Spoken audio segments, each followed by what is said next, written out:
Professor Dr. Karim Alias, Director of the Center for Development and Academic Excellence, University of Science Malaysia. For your information, he is also one of the recipients of the National Academic Award for Teaching 2008. Good afternoon, everyone. Sleepy time, so maybe we should do some interactive activity. Well, we don't have time. So I would like to share with you. I'm going to talk about people that matters, the students and also the academics, the faculty.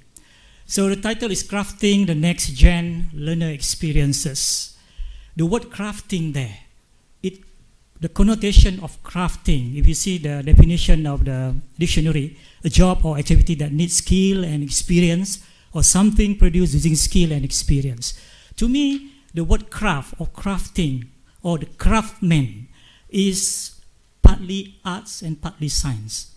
So my aspiration, my vision for the future of, the educators all over the world and especially in Malaysia, all our educators should be a craftsman of some sort or a learning designer. That's my aspiration. And we are talking about the next-gen learners here. I think a lot of conversation in this conference, we talk about the millennial, the Y and Z generation, and now the alpha generation and whatnot. And who are they? They are basically the generation distracted, some people call it, overwhelmed, distracted, impassioned. This is actually a great challenge for us educators. How do we, get connected with them, engage with them, and even in the audience here, as I'm speaking, you're already disconnected somehow. That's the fact, and I don't mind, I wouldn't be offended. But this is the thing, ladies and gentlemen. Alan Cohen said, don't just give your students a lesson, give them an experience that is memorable, that is unforgettable, something that the students would remember when they graduate, what the university is for, when they spend 4 years or 3 years in the university. Consider these facts, ladies and gentlemen. This is actually a big survey or study done by Microsoft Canada a few years ago, and this is the conclusion, the finding. An average human attention span is 9 seconds, and the goldfish has an attention span of 8 seconds. My God, our concentration span is as short as a goldfish. Oh, sorry again. And according to another survey by Marketing Prof, the new millennials cannot think more than 140 characters at a stretch. Now we understand that why Twitters limit 140 characters, but now I think they allow up to 280 characters. But to me, this is good. Actually, I use Twitter a lot in my class. 1 hour class, after the 1 hour lecture or 1 hour class, I ask the students to summarize the 1 hour material in 1 tweet. And initially they will complain, but after a few classes, and of course I give them example. So they is actually walking the talk. I show them how to tweet in 140 characters. If you can say, something in 140 characters, why would you want to say in 140 words, right? And they did well. Okay. Well, I think also in this conference, there's a lot of conversation about fourth industrial revolution, industry 4.0, and everything about the power of artificial intelligence, machine learning. So whether we are looking this from the positive point of view, the opportunities, or from negative point of view, the threats, to me, there is something that we have to really keep in mind, that because we cannot run away with the technology that is coming. Maybe it's a threat. Facebook shut down robots after they invent their own language. And some people say, and it is a main concern, that robots are encroaching on jobs. Is it really? So it's something that we can ponder upon. And what's now, we have Sophia. When we reach the human level intelligence and we put the Sophia face there, can you imagine And that moment is already here. when human transcend biology, the point of singularity according to Ray Kurzweil, right? So what do we do about this? Don't worry. Geoff Colvin, in his book, Humans Are Underrated, he said this: as technology becomes more awesomely able, what will be the high value human skills of tomorrow? And that's why UATM is talking about Industry 5.0. Education 5.0. Well, I have some reservation on these numbers. I think Dato' Amin knows this, but it doesn't matter, because as technology advances, we shouldn't focus on beating computers at what they do. We will lose that contest. There's no way we can fight with them. But what is within our control? Instead, we must develop our most essential human abilities. And what are these? These are too fast. Intuition, the wisdom, the empathy, creativity, social sensitivity, storytelling, humor, building relationships, and expressing ourselves with greater power than logic can ever achieve. Read this book. So let me ask you, ladies and gentlemen, should we really need to redesign our education to meet the challenges of the uncertain future? If you ask me, I would say yes, but not because of all the new things that's coming our way, whatever you might call it, Industry 4.0, Fourth Industrial Revolution, 5.0, and whatnot. But we need to keep pace with the changes that is happening around us. I asked this question, so this is actually a part of interactivity, but I have only about 4-5 minutes left, I guess. Let's skip this part. But it's interesting when I ask this, when I do this activity in different forums, I get more or less the same answers. For example, so this is actually in the form of word cloud. It would be interesting actually if we can do it now, but we don't have time again. Problem solving, critical thinking, communication, and those other things, which basically, these are the so-called the new the skills that we need in the new brave world. We are living in the new brave world where everything is digital, everything is connected, the IoT things and so on. And these are the things that we need. The question is, how do we now deliver and embed this in the curriculum and deliver it in the classroom or outside the classroom? These remain great challenges for us. We need learners in the future to have this kind of new literacies. We need to nurture the future learners to become an inventor, innovator, creative entrepreneur, change maker, game changer, groundbreakers, social inventors, innovators. Therefore, ladies and gentlemen, I think we need to change our mindset. For our educators, the 21st century educators, or the educators for the Industry 4.0, don't focus too much on content. I think we need to focus on creating value and experience, as I mentioned earlier. We need to teach our kids to value not just technology, but also the richness of interpersonal experience. But what about the cognitive part?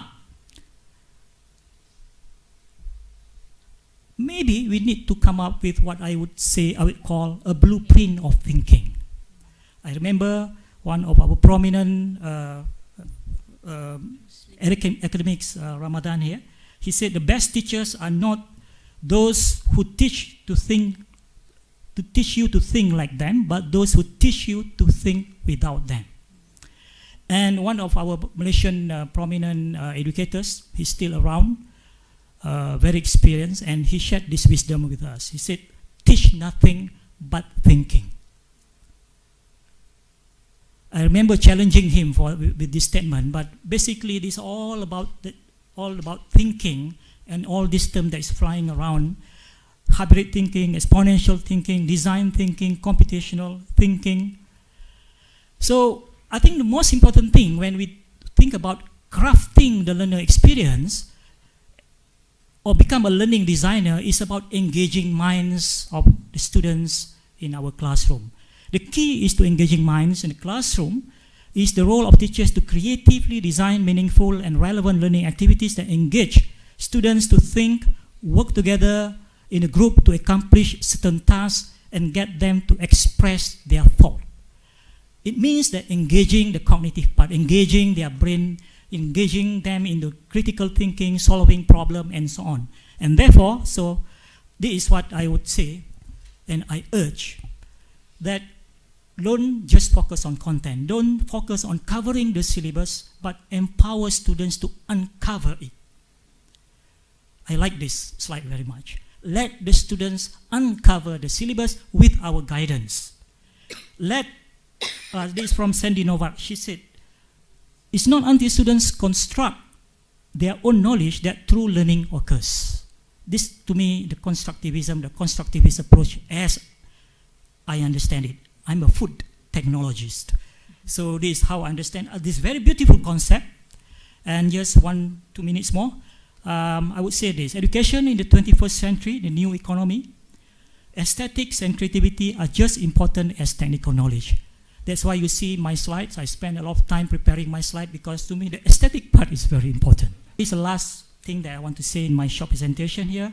I have this thing called 70-20-10 model of engaging learning. I'm sure some of you, or most of you knows about this 70-20-10, but this in context, this is in different context. This is the context of what would happen in 1 hour classroom. 70-20-10 of active learning, it means that let's spend 70% of the time on engaging the students cognitively on the thinking part. So we can do all sort of activity, can be problem-based, can be whatever, just name it, gamification and so on, but 70% of the time. Then, now I will come in, as a facilitator to do the closure, summarize whatever that we have learned, and then finally let the students do the 10% reflection, and that could be in the form of 140 characters tweet, using the Twitter. Thank you. So thank you very much, Prof. Karim, especially for the lovely graphics. Okay, there's so many to talk about. I would like to begin to, so what we'll do, I'm going to give 40 seconds each for the panel to the final say. I'm just going to say that that assessment that you mentioned just now, Dato', we have a policy for that, but for our special needs learners, so they don't have to write. They don't have to. They can just use a recording to answer. So we already have it. If we can do it for the special needs learners, I think we can roll it out to the other learners when the time comes. So, okay. I mean, we are assessing what the knowledge, as you said. Your 40 seconds is up. Now I'll go to Carol. Anything, any final? Okay, you're getting very radical. I would say I like the idea of oral assessments very much. I think that it does prove against plagiarism. For example, people are very hard to hide what they know and don't know in an oral assessment. And I like that idea. But as the gentleman was saying over there, we have university students would have to have written skills, wouldn't they? Are we saying that you don't need written skills? Or there might be, supposing you did an arts course, does Beethoven need to write anything apart from music? Okay, so you can, there's always a line to go over, but the important thing is to set up systems which work, and it's university systems is what I have stumbled across many times. They're structured to have assessments in at certain times, in certain ways, and it's boom, boom, boom. We're now dealing with loads and loads of people coming to university. That's important. Okay, Prof. Karim, any final say? I think it's a question of readiness. Okay. A lot of time when we discuss about all these things, we forget about the readiness of the students and the faculty, the academics. We can do all kind of things. I mean, I'm talking about the academic. You can be very innovative. You can do all kind of, innovation. But then the students, are they ready or not? And don't forget that we have to look at the whole landscape of education. And the students that come to the university, they have gone through 12 years of education in the primary and secondary school, and suddenly you put them in that environment and you try to be very innovative and so on, because I have experienced this myself. They said, and when you ask them, okay, tell me frankly, if if you are given a chance, do you want me to do all these kind of crazy things in the classroom, or you prefer still the conventional classroom? And to my disappointment, they said, we still prefer you just give us the lecture and we just listen and take notes. So the readiness that we need to address that. And of course, the urgency to change on our part, the faculty, and the urgency to change also on the students. It's all about mindset. Again, sorry to say, we keep saying this, the mindset, the mindset, the mindset. So that's the main challenge. Okay, thank you very much. Please join me to show our appreciation to all the speakers. I think it has been a very interesting session. So thank you very much.